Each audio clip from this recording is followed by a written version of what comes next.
매주 월요일 정치권의 최대 이슈를 놓고 두 분의 최고의 정치 논객과 함께 다양한 시각에서 정치를 풀고 있습니다. 정도원의 말, 정청래의 말, 정말 오늘도 정도원 전 새누리당 의원, 정청래 전 더불어민주당 의원과 함께합니다. 안녕하세요. 네, 안녕하세요. 2018년 마지막 날입니다. 이제 네. 한 5시간도 채 남지 않았는데요. 네. 두 분께 이거부터 제가 여쭤보겠습니다. 네. 좀 어려운 답일 수도 있어요. 2018년 정치를 사자성어로 정리한다면 먼저 정도원 의원님 제가 정리하는 게 아니라 교수들이 정리했어요. 뭡니까? 임중도원, 그러니까 교수 신문에서 매년 하는 게 있는데 네. 짐은 무겁고 갈 길은 멀다. 아... 그게 이제 올해 사자성어라고 그러더라고요. 임중도원. 네, 맞지 않아요? 짐은 참 무겁죠. 예. 할 일은 많은데 갈 길은 멀다. 갈 길은 멀고. 네. 우리 정청래 의원님은 어떤 사자성어 떠오릅니까?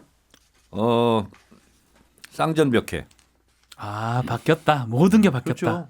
그렇게 이명박근혜 정권 때하고 뭐 동의를 하지 않든 많은 걸 바뀌었잖아요 지금. 네. 그리고 남북철도 착공식도 하고. 네. 그리고 어쨌든 비무장지대 지피도 다 철수되고.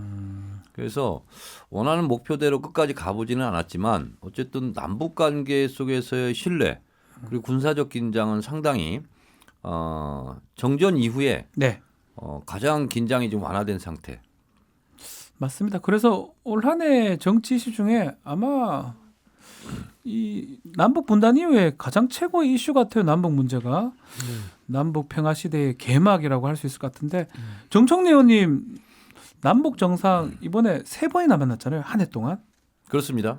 보고 어땠습니까? 남북 정상회담도 3번 했고 네. 한미 정상회담도 6번이나 했어요. 북미도 한 번 하고요. 북미도 한 번 하고. 예. 그런 면에서 봤을 때는 그 어느 때보다도 한반도 이슈가 전 세계에서 톱뉴스로 장식된 경우가 없었는데 네. 그런 경사스러운 일이 있었고 또 타임지 선정 올해 인물 5위에 또 문재인 대통령이 뽑히지 않았습니까? 네. 이런 경우를 종합해 볼 때 어쨌든 남북 문제가 한반도 평화가 내 삶과 무슨 관계가 있어 이렇게 간접적으로 느끼는 사람들이 많이 있을 것 같은데 네. 제가 신조어를 하나 냈었잖아요. 뭐죠? 북한이 블루오션이다. 북루오션. 이런 말을 제가 만들어냈어요. 북루 오션? 네, 그렇습니다. 그래서 남북 관계가 잘 풀린다는 것은 경제가 좋아진다는 거고 그리고 더 커진다는 거고 네. 더 부자가 된다는 거죠. 그런 면에서 봤을 때 이런 시점에서는 놓치지 말아야 될 것은 폼페이오 장관이 그런 얘기했어요. 북한이 열리면 미국 기업을 최우선적으로 진출시키겠다. 네. 그래서 우리 또 닭조통계 지붕 쳐다보는 격으로 또 이익은 또 미국이 다 가져가고 이런 경우는 좀 없어야 되겠죠. 그래서 우리도 기업들이 북한이 열렸을 때 네.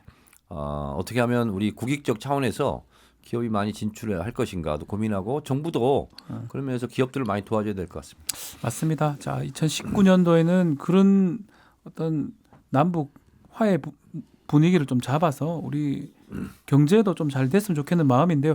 2018년을 좀 돌이켜 보면 벽두부터 남북 관계가 최고 이슈였어요. 특히 평창 동계올림픽 이게 계기가 아니었나 이 생각도 들거든요. 평창올림픽이 계기는 아니고요. 네. 저기 우리 정청래 의원이 맨날 자랑하는 자기가 예언했던 김정일 신년사가 시작이었죠. 그렇죠. 2018년 1월 1일 신년사. 그렇습니다. 네. 그 신년사 한번 다시 얘기해 보세요. 얘기해 보세요. 딱 1년 전이네요. 그러니까 김정은 위원장 예. 신년사를 통해서 남북 대화를 이제 제안했었지 않습니까? 그런데 이제 문재인 대통령이 대처를 상당히 잘했어요. 그리고 바로 받았어요. 그걸 받고 하자. 네. 이렇게 됐고 가장 결정적인 계기점은 평창올림픽 기간이라도 우리 휴전하자. 그래서 올림픽 휴전 결의안 이것이 이제 유엔에서 만장일치로 통과되면서 급물살을 타기 시작했죠. 그렇죠. 2017년만 해도 11월까지인가요? 뭐 ICBM 쏜다 그러고 뭐 좀 무서운 분위기였거든요. 그러니까 작년 11월 29일 날 2017년 17년 11월 날 ICBM 예. 화성 15를 이제 발사했는데 네. 그게 이제 미국 동부까지 날아갈 수 있다. 그렇죠. 그런 이제 무력 시위를 한 거죠. 그러니까 미국에서도 회담을 안 할 수가 없는 그런 상태였던 거죠. 그런데 새 벽두에 이제 김정은 위원장의 신년사를 하고 근데 또 가장 우리가 좀 하답을 해주고. 어떻게 보면 극적이었던 것이 5월 26일 날 네, 2차 남북 정상회담이에요. 그렇죠. 그냥 바로 만납시다. 급하게 전화해가지고 그럽시다 해가지고 만난 거예요. 네, 참. 자, 근데 우리가 이제 이 일의 시작을 또 생각을 안 할 수가 없는데요. 네, 좀 전에 얘기하셨지만 11월 29일 날 대륙간 탄도미사일 화성 15형 발사했잖아요. 네. 그러고는 거의 핵무력 완성을 선언한 거예요. 음. 그러니까 북한도 이제 핵 보유국에 거의 이제 도달했다는 것을 이제 일을 마무리 짓고 이제 협상으로 나서온 거죠. 그러니까 그렇죠. 이제 사실 어떻게 보면 김정일은 할 만큼 해놓고 대화를 이제 제의한 거고 우리는 이제 거기에 대해서 응한 거고 그러니까 사실 독립 변수는 김정은이었고 김정은이가? 예, 우리가 종속 변수였죠. 음. 그거는 어떻게 다르게 반박할 수가 없죠. 자, 군사 분야가 2017년까지 좀 크고 작은 충돌이 있었는데요. 9월에 이제 평양에 있던 남북 정상회담 계기로 군사적 긴장감은 뭐 크게 완화된 것 같아요.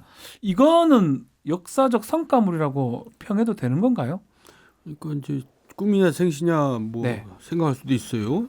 GP를 철수하고 또 검지까지 하고 죽은 만나서 화살머리 고제 악수하고 만나서 악수했어요. 예, 도로까지 만들어내고 예.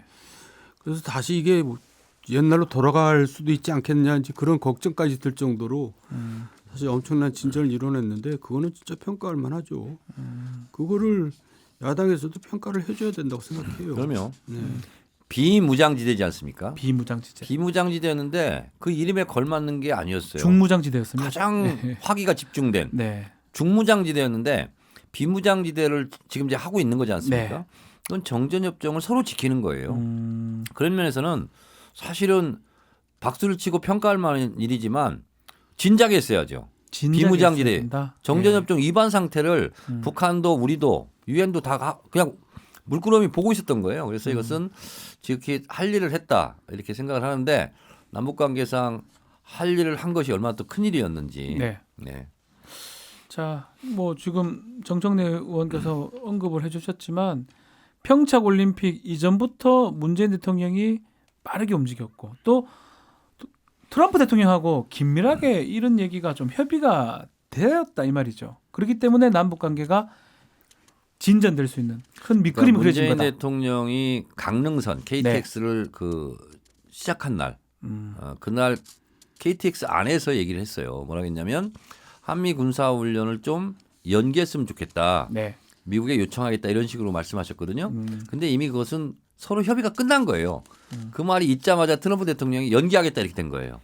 화답을 바로 한 거죠. 미리 대화는 됐는데 그렇죠. 약간은 그 언론에 발표하는 걸 좀 늦게 한 거네요. 그렇죠. 물밑 조정을 다 해놓고 그러면 내가 근데 하겠다 했는데 트럼프 대통령이 안 할란다 이러면 큰일 나는 그렇게 거잖아요. 하면 안 되니까. 그래서 요구하겠다는 것은 이미 다 요구하면 답을 주기로 돼 있다 아하. 하는 거죠. 그러니까 밑그림이 그려진 상태가 다 협의가 돼 있는 상태에서 진행이 됐다. 외교라는 건 그렇죠. 아, 뭔가 그것도- 공개적으로 제안했다가 안 되면 큰일 나죠. 트럼프 미국의 입장에서도 미사일이 이제 미국 본토까지 겨냥하는 마당에 이제 심각한 거죠. 그런 경우가 이제 옛날 과거에 뭐 쿠바 미사일 사태 말고는 없었거든요. 그렇죠. 그러니까 다섯 수밖에 없는 상황이 됐었죠. 그러니까 이 모든 일은 김정일이 주도했고 김정은 이 자꾸 김정일이라고 예, 했습니까? 제가 아직도 예. 시대를 김일성 하시겠습니다. 네. 그러니까 거기에 이제 우리 문재인 대통령이 대응을 잘했고 트럼프는 이제 거기에 대해서 협조를 해준 거죠. 맞습니다. 어쨌든 미국의 트럼프 대통령하고 김정은 위원장이 싱가포르에서 북미 정상회담 한 거 이것도 뭐 완전 역사적 장면으로 봐야 되지 그렇습니다. 않겠습니까?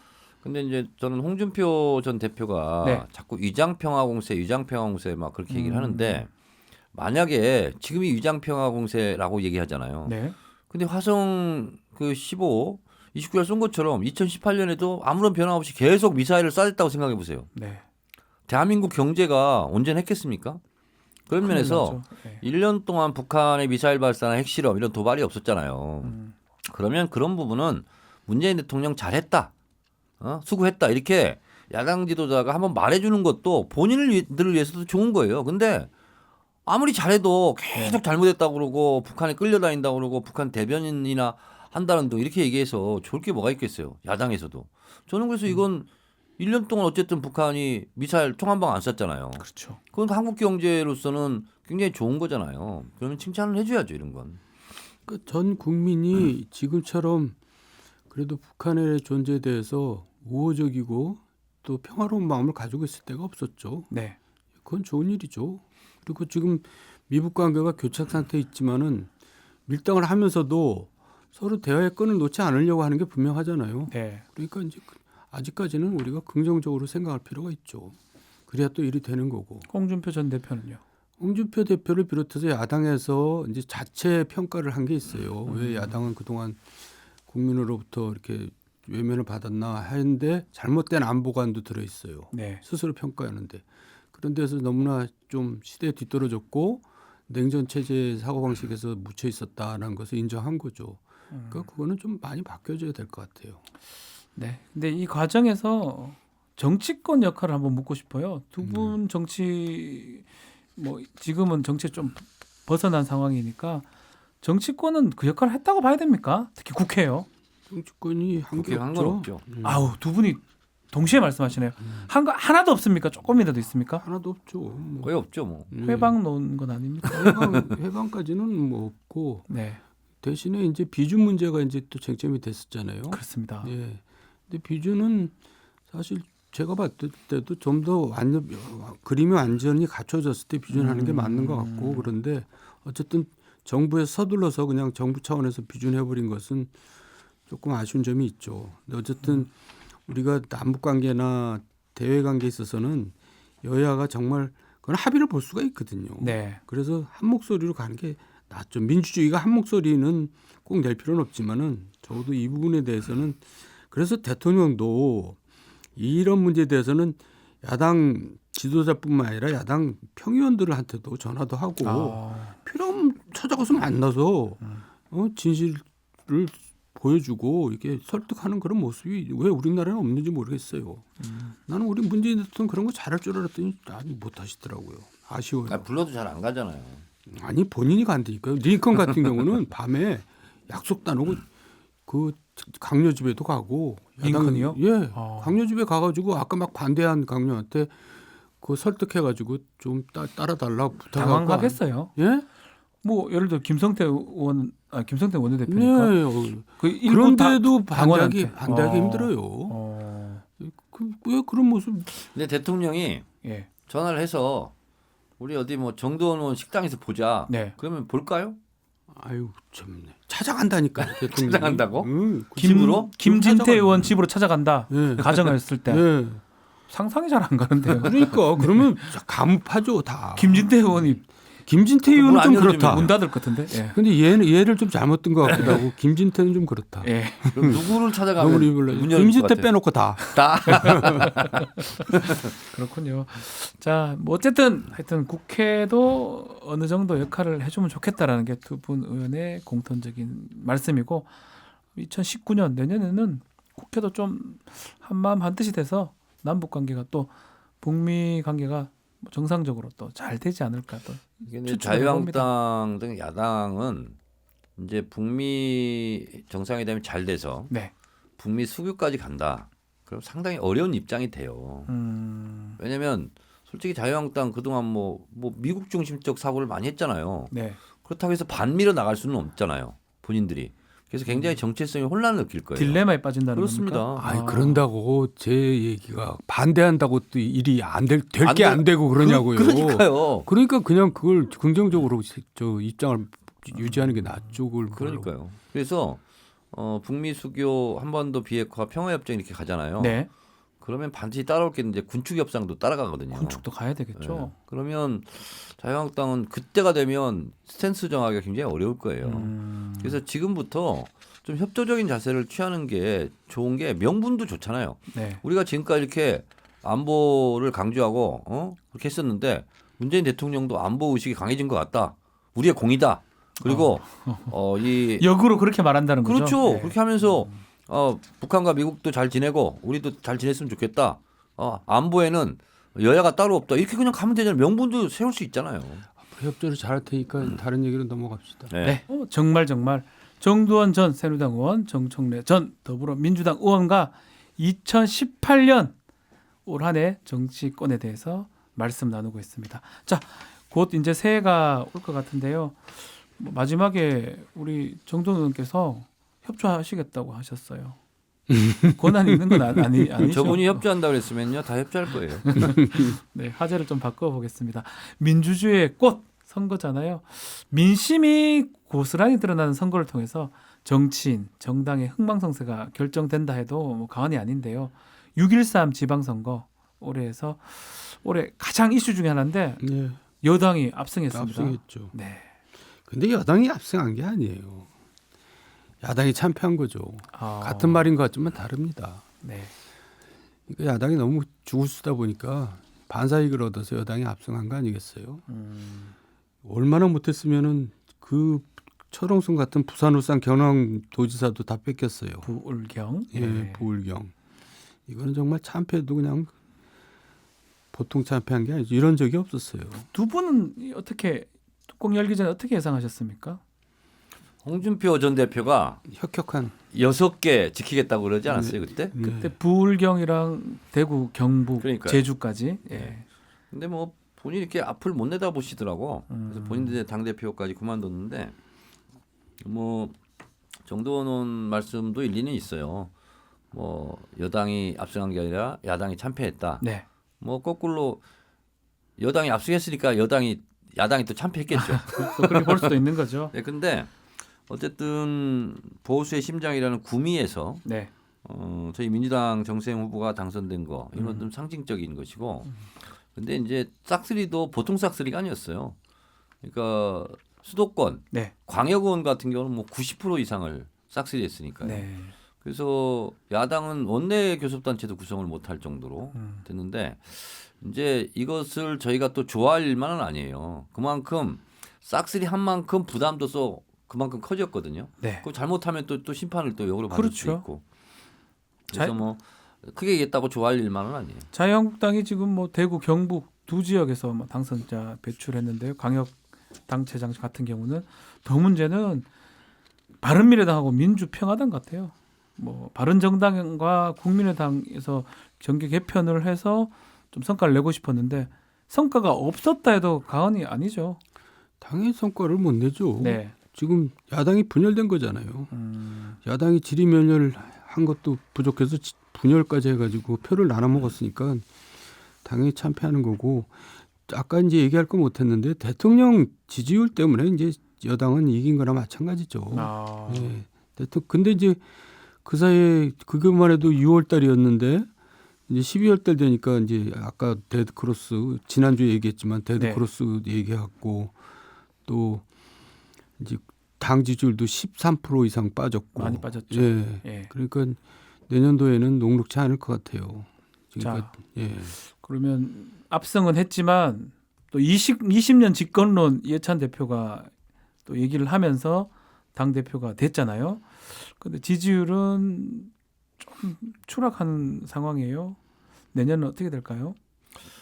뭐 저는 지지율이 이게 크게 오를 것 같지도 않지만 네. 또 크게 떨어질 것 같지도 아하. 않아요. 여기 머물 것이다. 예. 답보, 횡보를 하지 않을까 그런 생각이 드는데 저는 문재인 대통령 지지율은 또 오를 것 같아요. 저는. 네. 왜냐하면 아무래도 트럼프 대통령도 자기 이제 다음 선거가 또 있고 뭔가 북미 관계 성과를 내야 되거든요. 그래서 남북 관계, 북미 관계는 호전될 가능성이 상당히 높다. 그렇게 본다면 대통령 지지율이 올라갈 거다. 네. 그래서 제가 민주당 지지율이 그다지 떨어지지 않을 거라는 것이 대통령 지지율이 버텨주면 여당 지지율은 그렇게 떨어지지는 않거든요. 아하. 그냥 내년 상반기에 근데 두 가지 쇼크가 또 기다리고 있어요, 우리를. 네.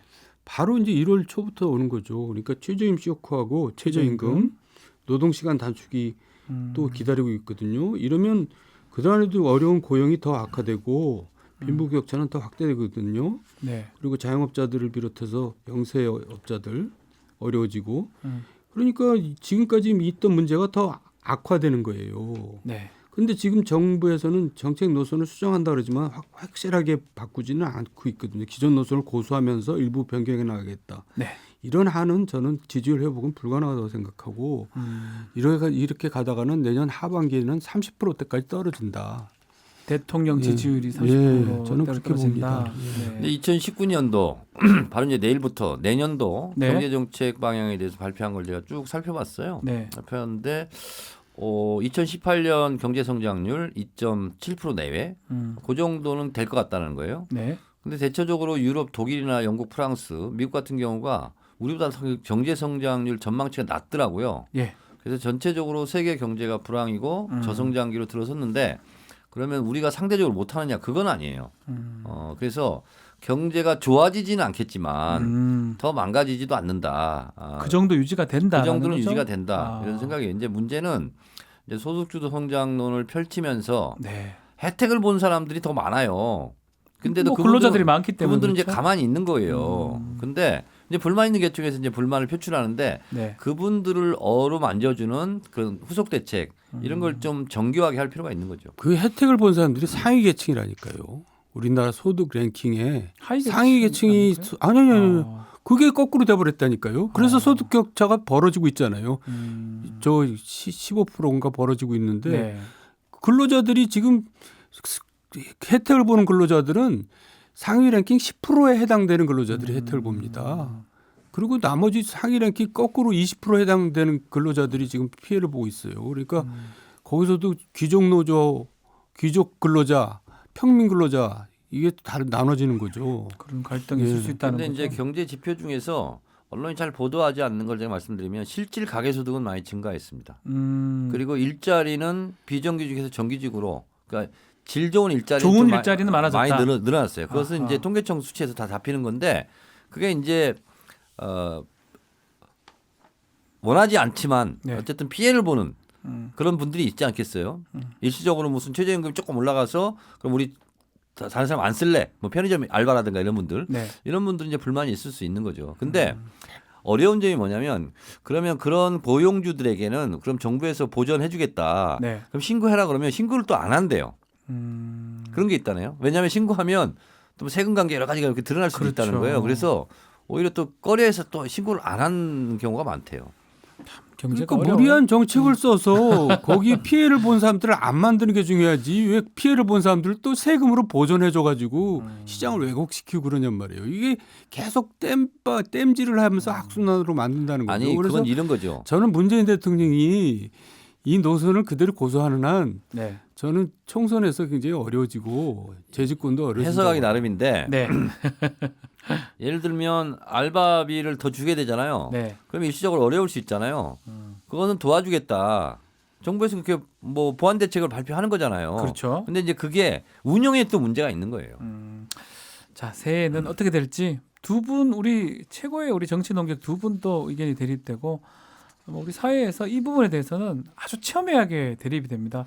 사실 몇 년 지나보면 알 수 있을 것 같긴 한데요. 아니에요. 내년 상반기만 지나도 알아요. 알겠습니다. 자, 시간이 다 돼가고 있어요. 네. 그래서 마무리해야 되는데 자, 두 분은 올해 여야 정치인들 중에 한 명 딱 꼽아라 그러면 우리 정두원 의원님은 여당 인물 중에 한 명 뽑아주시고요. 정청래 의원님은 야당 인물 중에 한 명 뽑아주십시오. 저는 이낙연 총리가 뜬 인물이 같아요. 그 굉장히 총리로서 무게감 있게 또 아주 노련한 언어를 구사하면서 상당히 부각이 많이 돼가지고 차기 주자까지 거론이 되잖아요. 네. 네, 그렇게 이낙연 총리를 저는 꼽겠습니다. 이낙연 총리를 뽑아주셨습니다. 일면 일리가 있네요. 네. 맞는 말씀이네요. 정청래 의원님은요? 야당. 야당에서 싫어도 한 명 뽑아주세요. 아주 뜬 인상 인물? 팍 쓰시네. 또. 근데 솔직히 뜬 인물은 별로 없어요. 저기 자기 청산한 국회의원 하나 있었잖아요. 김용태? 그렇죠. 셀프. 그러 쉽지는 않죠. 조직과 같은 내가 왜 남이 거 강요하고 아니 본인 뜻으로 김용태 의원 괜찮습니까? 아니, 저는 김용태 의원도 꼽을 수 있지만 어쨌든 제주도지사 원희룡 지사 있지 않습니까? 예. 다 참패를 했는데 어쨌든 무속으로 나갔지만 보수 야당 인사라고 봐야 되잖아요. 그렇죠. 그런 면에서 봤을 때 본인이 앞으로 나갈 수 있는 교두보는 만든 거 아니냐. 그래서 다 떨어지는데 어쨌든 원희룡 지사가 당선이 됐잖아요. 그리고 그 쉬운 게 아니었거든요, 사실은. 어려운 상황에 당선됐죠. 그런 면에서 예. 봤을 때 전체적으로 봤을 때 원희룡 지사가 그래도 좀 떴다기보다는 현상을 유지했지 않았느냐. 살았다. 그렇지, 살아났다. 예, 살아났다. 그러니까 이낙연 총리가 여당에서 뜬 인물이라면 야당에서 뜬 인물은 원희룡 지사다. 이렇게 보면 될 것 같네요. 자, 이번에는 내년에 새해에 주목해야 할 정치인 한 명씩 좀 뽑아주십시오. 이분은 정청래 나 이러지 마시고요. 맞아. 제가 얘기 그냥 다 해버릴까요? 네. 여당 의원 중에서는 여당 인사 중에서는 정청래가 제일 유력하고 유시민이 사실 유력한데 뭐예요 지금 왔다 갔다. 정청래도 만만치 않다. 네. 이렇게 얘기하고 싶습니다. 야당은요? 야당에서는 정두원 의원을 좀 주목해 주시기 바랍니다. 우리 이건 장난 같아요. 그러지 말고. 홍준표 전 대표 같은 게 어떻습니까? 전당대회 결과를 봐야 되겠지만 네. 제가 봤을 때 오세훈 시장이 될 것 같지는 않은데 네. 그래도 홍준표 대표가 나가면 홍준표 대표가 되는 건데 어느 정도 표차로 떨어지느냐 네. 그거에 따라서 오세훈도 주목할 만한 인물이죠. 자, 여야에 이제 많은 의원들이 또 뭐 정치인들이 생각이 좀 나는데 그 유튜브 우리 정청래 의원도 하시잖아요. 네. 근데 와, 홍준표 전 대표는 유튜브 인기가 좋습니다. 이제 고정 지지층이 있으니까요. 근데 이제 홍준표 전 대표가 문제인 게 정청래 의원은 홍준표가 되길 바라고 이제 이렇게 얘기하신 게 아닌가 싶은데 예. 확장성이 없는 거예요. 아, 그럼 정두원 의원님은 이제 그래도 야당 쪽이니까 예. 싫으십니까? 아니 홍준표 전 확장성이 없다는 아. 게 그 고정 지지층만 받아가지고는 어떻게 정권을 총선뿐만 오히려 아니라 정하라면 정권을- 오세훈 전 시장 같은 게 예, 낫다는 거죠. 확장성이 중요한 거죠. 아. 근데 이제 홍준표 대표는 유튜브도 어쨌든 많이 늘었고 네. 언론에서도 이제 뭐 한마디 하면 뭐 보도를 많이 하지 않습니까? 보도를 다 해줘요, 그 TV 그거. 근데 제가 나오는 봤을 거? 때는 예. 언론이 홍준표 전 대표를 이용해 먹고 있다. 저는 이렇게 봐요. 왜냐하면 나쁘게 정치권에서 일반적으로 쓰는 용어를 잘 사용 안 하잖아요. 네. 그러니까 주목도가 높아요. 그러니까 기사 클릭 수, 조회수는 높아요. 그렇다고 홍준표 대표를 뭐 좋아하고 사랑해서 막 보도를 해주는 것 같지는 않아. 자기 입속 챙기는 거죠 언론도. 거기에 이용당하고 있을 수 있다 이렇게 봅니다. 그러니까 이제 이런 식으로 정치를 하다 보면 정치가 자꾸 극단적으로 나가고 네. 원색적으로 나가고 저렴해지죠. 그건 그러니까 바람직하지 무게 있는 않아요. 얘기보다는 예. 조금 눈에 띄고 언론에 보도될 만한 얘기를 한다는 거네요. 그렇죠. 네. 그게 또 언론에서 언론에 나오기 위해서 아. 선정적이고 자극적인 용어를 자꾸 쓰는 거죠. 그리고 또 언론은 그건 받아서 또 언론 나름대로 또 자기들 장사하고. 두 분이 보셨을 때 그렇게 해서는 안 된다는 거잖아요. 그렇게 해서는 안 되는데 말릴 법도 없어요. 결국 그게 또 우리나라 문제만은 아닌 것 같아요. 네. 그 트럼프 전 대통령도 뭐 트럼프 마찬가지로 대통령도 만만치 그렇잖아요. 않죠. 네. 예. 묵직하게 예전에는 정치인 말 그런 한마디 한마디 면에서 중요했었는데. 봤을 때는 예. 문재인 대통령은 굉장히 품격이 있게 정치를 하고 역시 있는 또 거죠. 문바라기 닿게 또 마무리를 문재인 대통령으로 장식하네요. 아니 맞잖아요, 근데 그게. 예, 인정하겠습니다. 네. 자, 시간이 다 됐습니다. 정말 올해는 여기까지인데요. 지난 1년 동안 정치 이슈를 쉬우면서 아주 명쾌하게 풀어주신 두 분 다시 한번 소개해드리겠습니다. 정두원 전 새누리당 의원, 정청래 전 더불어민주당 의원, 제가 너무나 감사의 말씀. 시청자들께 드리겠습니다. 저희가 감사드려야죠. 네, 인사 시청자 한번 여러분 새해 복 많이 해주시겠습니까? 받으십시오. 네, 수고 많으셨습니다. 네, 두 분도 항상 새해에도 정말 재밌고 유익한 시간으로 만들어 주시기를 바라겠습니다. 새해 복 많이 받으세요. 박지훈의 세계는 그리고 우리는